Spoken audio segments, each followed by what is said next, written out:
Hello बच्चों, मैं अंकित शर्मा एक बार फिर से आपका एडू विथ होप के यूट्यूब चैनल में बहुत बहुत स्वागत करता हूं।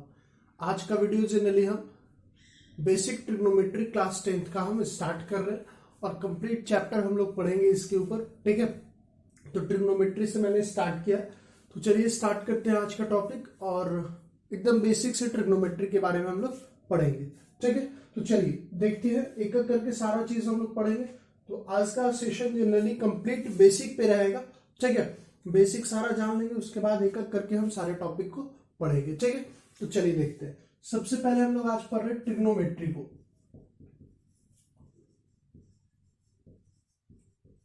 ट्रिग्नोमेट्री, ठीक है। इस ट्रिग्नोमेट्री कहने का क्या मतलब है, इसका अगर हम लोग मतलब थोड़ा सा समझे, बहुत ज्यादा डिटेल में नहीं पढ़ेंगे। ठीक है, अभी जो हम पढ़ेंगे, ये जो वर्ड बना हुआ है ये ट्रायंगल प्लस ज्योमेट्री।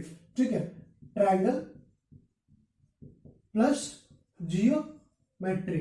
ठीक है, तो जनरली अगर हम बात करें कि जियोमेट्री में अगर ट्रायंगल से रिलेटेड जो चीज पढ़ते हैं वो हम पढ़ते क्या है, एंगल के बारे में पढ़ते हैं। एंगल के बारे में पढ़ते हैं मतलब यहाँ पे जितना भी काम करेंगे हम एंगल के ऊपर करेंगे। किसके ऊपर करेंगे? एंगल के ऊपर करेंगे। ठीक है, ऐसे तो बेसिकली अगर हम बात करें कि सिर्फ ट्रिग्नोमेट्री में राइट एंगल ट्रायंगल के बारे में ही पढ़ना है तो ये गलत होगा। ठीक है, क्योंकि 11th में जाइएगा तो आपको वहां पे एक दो तरह के और स्केलेन ट्रायंगल के बारे में भी ज्योमेट्री में पढ़ना है। ठीक है, लेकिन क्लास 10th की अगर हम बात करें, क्लास 10th तक अगर हम बात करें, बेसिक मैथ जो हमारा है ट्रिग्नोमेट्री में, वो आपको सिर्फ और सिर्फ राइट एंगल ट्रायंगल तक ही सीमित है। तो मैं सिंपल सी बात कर रहा हूं कि हमें जो चीजें पढ़नी है वो आपको राइट एंगल ट्रायंगल पे ही पढ़नी है।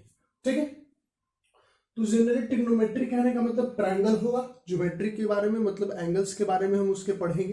ठीक है, तो इसके आधार पे हम लोग ट्रिग्नोमेट्री को पढ़ेंगे। ठीक है, बेसिक जो हम लोग अभी जो ट्रिग्नोमेट्री क्लास 10 तक पढ़ रहे हैं, इसमें राइट एंगल ट्रायंगल का ही सिर्फ यूज है। ठीक है, तो मान लीजिए कि मैंने यहाँ पे एक राइट एंगल ट्रायंगल बनाया है। ठीक है, इस राइट एंगल ट्रायंगल में जनरली अगर हम बात करें तो एक हमने पाइथागोरस थ्योरम पढ़ा है। सिर्फ जो जो चीजें हमें यूज है उसी के बारे में अभी डिस्कशन करेंगे। पाइथागोरस थ्योरम, ये पाइथागोरस थ्योरम क्या है? तो ये पाइथागोरस थ्योरम होता है h² बराबर p² प्लस b²। इसका खास करके यूज हम लोग अभी पढ़ेंगे। ठीक है, इसका यूज सबसे ज्यादा हमें करने को मिलेगा। ठीक है, तो जनरली ये बेसिक सी चीज थी जो हमें पता थी पहले से। ठीक है, अब देखिए इस ट्रिग्नोमेट्री में, ठीक है, ट्रिग्नोमेट्रिक रेशियोज होती है, रेशियोज टोटल 6 ट्रिग्नोमेट्रिक रेशियोज अभी पढ़नी है। ठीक है, साइन, कॉस, कॉट, टेन, सेक और कॉसेक। ठीक है,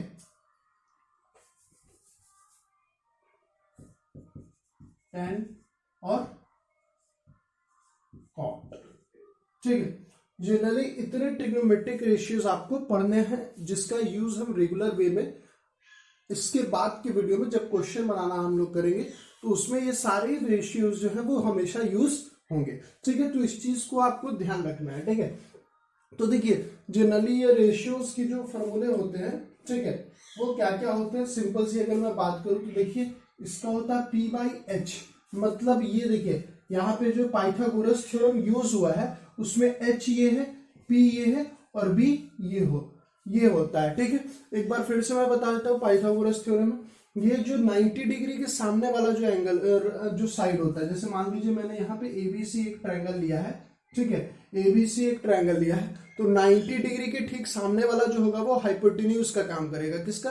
हाइपोटेन्यूज होता है, और आपका जिसपे 90 डिग्री बना हुआ है, ठीक है, वो आपका बेस होगा। ठीक है, और जो एंगल को हम कंसीडर कर देंगे, जैसे एंगल बी को कंसीडर कर रहे हैं या एंगल ए को कंसीडर कर रहे हैं, जो एंगल को आप मानिएगा, ठीक है, जैसे अगर एंगल बी को थीटा मान लेते हैं, एंगल बी को क्या मान लेते हैं? थीटा मान लेते हैं, तो इस थीटा का सामने वाला परपेंडिकुलर हो जाएगा। ठीक है, या फिर एंगल ए को आप 90 माइनस थीटा मान लेते हैं, 90 माइनस थीटा क्यों?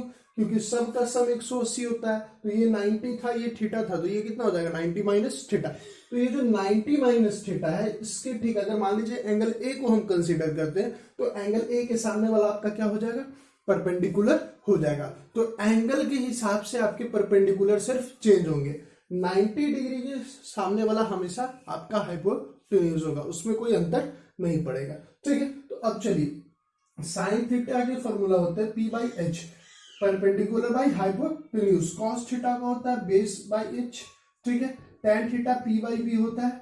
अब देखिए कॉट थीटा ठीक टेन थीटा का उल्टा होता है, मतलब यहां पे अगर मैं लिखूं कॉट थीटा बराबर 1 बाई टेन थीटा हो जाएगा। ठीक है, तो यहाँ पे जो कॉट थीटा होगा वो बी बाई पी हो जाएगा। ठीक है, सेक थीटा की बात करूं तो ये 1 बाई कॉस थीटा होता है, और कॉसेक थीटा की बात करूं तो ये 1 बाई साइन थीटा होता है। ठीक है, मतलब ठीक उल्टा हो जाएगा। अगर कॉस मान लीजिए कि बी बाई एच था तो ये जो सेक थीटा है वो एच बाई बी हो जाएगा। साइन थीटा अगर पी बाई एच था तो यहाँ पे cosec theta H by P हो जाएगा। तो इस तरीके से सारे का फॉर्मूला आपको याद रखना है। ठीक है, मैंने एक वीडियो में बना रखी है कि आपको 10th की मैथ कैसे प्रिपेयर करनी है। ठीक है, तो बेसिकली अगर मैं बात करूं तो आपको सबसे पहले ये काम करना है कि आपको एक डायरी मेंटेन करनी है, उस डायरी में सारे फॉर्मूले को आपको लिख रखना है। ठीक है, उसके मदद आपको ये होगी कि आप ज्यादा से ज्यादा उसको रिवीजन कर पाइएगा, और साथ ही आपको जब मैथ बनाइएगा तो हर फॉर्मूले को पलट के देखने की जरूरत नहीं है, आपके सामने रहेगी, आप फटाक से वहां पे देख लीजिएगा। ठीक है, लिखने से भी बहुत ज्यादा फायदा लोगों को होता है। ठीक है, तो ये बेसिक सी चीजें थी जो आपको पता होनी चाहिए थी। ठीक है, ट्रिग्नोमेट्रिक रेशियोज में मेरे हिसाब से। ठीक है, अब देखिए 2-3 फॉर्मूले हैं जो आपको हमेशा याद रखने। एक तो ये हो गया कि रेसिप्रोकल वाला सारा, ये हो गया आपको टेन थीटा वाला रेसिप्रोकल हो गया। ये सब फॉर्मूले आपको बेसिकली याद होने चाहिए। अगर आपको याद है तो आसानी से आप आगे के क्वेश्चंस कर सकते हैं। ठीक है, तो जनरली देखिए हम लोग, अच्छा एक दो चीज और, एक्सपोनेंट का थोड़ा बहुत इसमें यूज आता है। एक्सपोनेंट का यूज करने का मतलब कि अगर मान लीजिए कि साइन थीटा का होल स्क्वायर दिया हुआ है तो इसको क्या लिखेंगे, तो यहां पे देखिए ये चीज ध्यान रखना है, साइन थीटा का साइन थीटा रह जाएगा, साइन थीटा को जगह पे स्क्वायर, मतलब साइन थीटा का स्क्वायर होगा, थीटा को वैसे ही छोड़ देंगे। मतलब ये जो एंगल है ना थीटा, इसका स्क्वायर आपको नहीं होगा। स्क्वायर किसका होगा, सिर्फ और सिर्फ साइन थीटा का होगा, ना कि एंगल का आपका स्क्वायर होगा। इस चीज को आपको ध्यान रखना है। ठीक है, अगर मान लीजिए कि इस तरह से दिया रहे टेन थीटा रहे और उसका स्क्वायर रहे, तो इसका मतलब सिर्फ और सिर्फ क्या होगा, टेन स्क्वायर थीटा, उसके अलावा और कोई काम नहीं होगा। ठीक है, ये नहीं कि आप टेन थीटा को छोड़ दीजिए और थीटा को टेन को छोड़ दीजिए और थीटा का स्क्वायर करिए, नहीं, एंगल का कभी स्क्वायर नहीं होगा, हमेशा ट्रिग्नोमेट्रिक रेशियोज पे ही स्क्वायरिंग होगी। इस चीज को आपको हमेशा क्या करना है, ध्यान रखना है। ठीक है, तो अब जो हम आगे पढ़ेंगे जनरली अगर हम बात करें तो कुछ थ्योरम पढ़ने। ठीक है, थ्योरम कहने का मतलब कि आपका जनरली टेन थीटा बराबर sine theta by cos theta होता है, वो सबको हम देख लेते हैं कैसे होता है। ठीक है, तो चलिए आगे देख लेते हैं। तो देखिए बच्चों, अब जो हमको पढ़ना है वो पढ़ना है टेन थीटा बराबर sine theta by cos theta, cot theta बराबर कॉस बाई साइन थीटा, और टेन इंटू कॉट बराबर 1 पढ़ना है। ये प्रूफ करना है आपको। ठीक है, ये आपके जनरली थ्योरम फर्स्ट है। ठीक है, तो जनरली इसको प्रूफ कैसे करेंगे, तो देखिए हमें टेन थीटा बराबर sine theta by cos theta लाना है, टेन थीटा बराबर हमें क्या लाना है, sine theta by cos theta लाना है। ठीक है, तो यहां से देखिए अगर मैं साइन थीटा की वैल्यू अगर बोलूं साइन थीटा का, तो साइन थीटा का वैल्यू होता कितना है, तो आप बोलिएगा पी बाई एच होता है सर, पी बाई एच होता है। तो देखिए यहाँ पे पी को मैंने कुछ माना, ये थीटा है, तो थीटा का सामने वाला आपका क्या होगा, परपेंडिकुलर होगा। 90 डिग्री के सामने वाला ठीक आपका क्या होता है, हाइपोटेन्यूज होता है। मतलब यहाँ पे एच बराबर आर दिया है, पी बराबर वाई दिया हुआ है, और बी बराबर आपका एक्स दिया हुआ है। ठीक है, तो अब सिंपल सा साइन थीटा का फॉर्मूला क्या होता है, पी बाई एच। तो आप क्या लिख सकते हैं, तो आप लिख सकते हैं वाई बाई आर। ठीक है, sine theta by cos theta होता है, तो कॉस थीटा का आप क्या लिख सकते हैं, cos theta by cos theta होता है, तो कॉस थीटा आप क्या लिख सकते हैं, बी बाई एच लिख सकते हैं। ठीक है, तो यहां से बी आपका कितना हो गया, एक्स, और एच कितना हो गया, एच आपका आर हो गया। तो आप देखिए यहां से आर खत्म हो गया, मतलब टेन थीटा का वैल्यू क्या मिला आपको, वाई बाई एक्स मिला। ठीक है, tan थीटा का वैल्यू क्या मिला, y बाई एक्स मिला। अब देखिए आप प्रूव कर लीजिए, tan थीटा इक्वल टू क्या होता था, p बाई बी होता था, ठीक है। तो यहां से p की वैल्यू, यहां से p की वैल्यू कितनी है, y है, b की वैल्यू कितनी है, x है। तो ये आपका इसके बराबर हो गया। मतलब क्या है कि tan थीटा का फॉर्मूला आपका sin theta by cos theta भी हो सकता है, ठीक है। तो ये भी चीज आप समझ गए होंगे।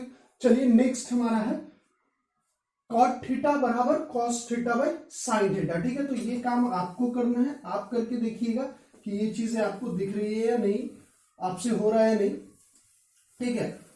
करके देखिएगा इसको। मैं लास्ट वाला कर देता हूं, ठीक है। तो लास्ट वाला tan theta into cot theta बराबर 1 होता है, ठीक है। तो देखिए इसको हम दो तरीके से कर सकते थे। सबसे पहला काम क्या करेंगे, tan थीटा बराबर होता है sin theta by cos theta, ये हमने प्रूफ कर चुका है, ये आपने किया है। तो इसको हम क्या लिख सकते हैं, cos theta by sin theta, ठीक है। तो जनरली क्या हो जाएगा, sin थीटा से sin थीटा खत्म हो जाएगा, cos थीटा से cos थीटा खत्म हो जाएगा, मिलेगा हमें 1। ये भी हम काम कर सकते हैं। एक चीज और है, आप इसका tan थीटा का p बाई बी होता है फॉर्मूला, आपने पढ़ा p बाई बी होता है। cot थीटा का फॉर्मूला क्या हो जाएगा, b बाई पी हो जाएगा। बात एक ही है, दोनों को कट करेंगे, आपका वैल्यू हमेशा कितना मिलेगा, 1 ही मिलेगा, ठीक है। तो इसकी मदद से हम ये चीजें फाइंड कर सकते थे, ठीक है। तो हमने अभी देखिए क्या क्या फॉर्मूला पढ़ा। सबसे पहले तो सारा ट्रिग्नोमेट्री रेशियोज देखा, उसके बाद हमने tan थीटा cot थीटा और tan इंटू cot थीटा का वैल्यू 1 होता है उसके बारे में पढ़ा।